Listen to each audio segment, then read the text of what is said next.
Hello everyone, welcome once again to my YouTube channel DIY Repairs. Today we are going to repair this electric kettle. The on-off switch in this electric kettle is at the bottom of the jar. In some other models, the switch is on the top of the handle. Furthermore, this particular model has a thermostat sensor placed inside this jar to sense the temperature of the steam and water. The electric kettle has two parts. One is the base and other is the jar. The jar contains the heating element and thermostat. In most cases, the problem lies within the base. So let's open it and check it out.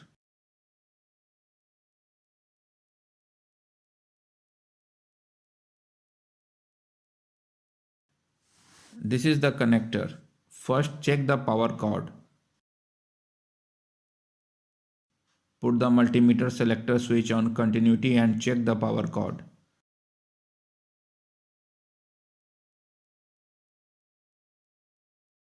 You can see that one wire of the power cord is not showing continuity.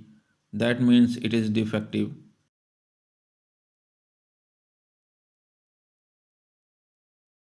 If we do not have a multimeter, we can also check it with an electric bulb. We can see that the bulb is not glowing. We will replace the power cord later. First open this jar and see what are the components inside it and how can we check it.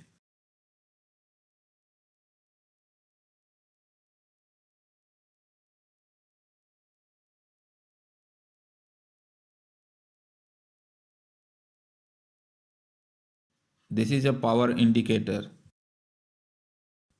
This is the heating element and there are 3 thermostats in this entire setup.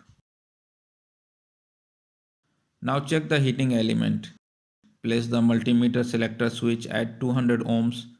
You can see that the resistance of the heating element is about 38 ohms. That means it is good. Let's open the setup having all 3 thermostats.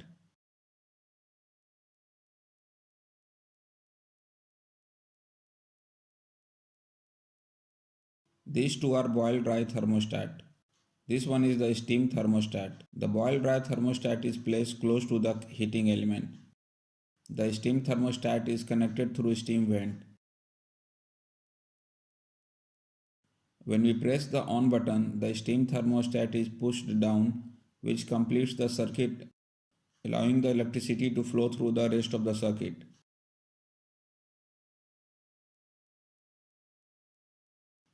Once the water starts to boil, the steam is directed through a steam vent to the bimetallic disc. As the disc reaches the set temperature, it expands and flips, causing the circuit to be broken. The boil dry thermostat is a safety mechanism that ensures the kettle switches off if there is no water. Now let's put all the open parts back together.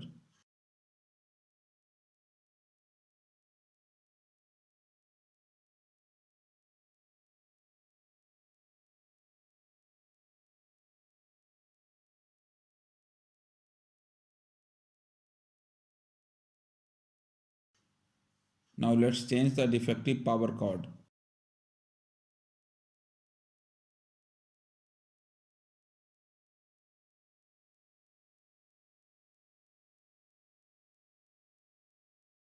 First tie the wires to the connector holes, then solder as the wire may get hot and leave the soldering.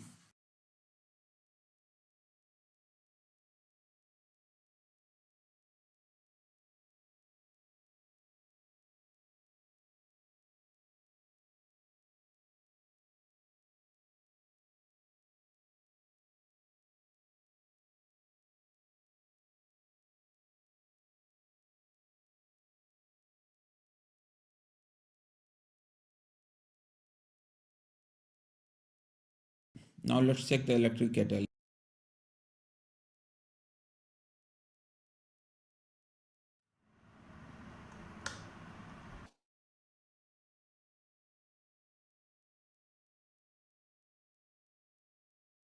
You can see it is working.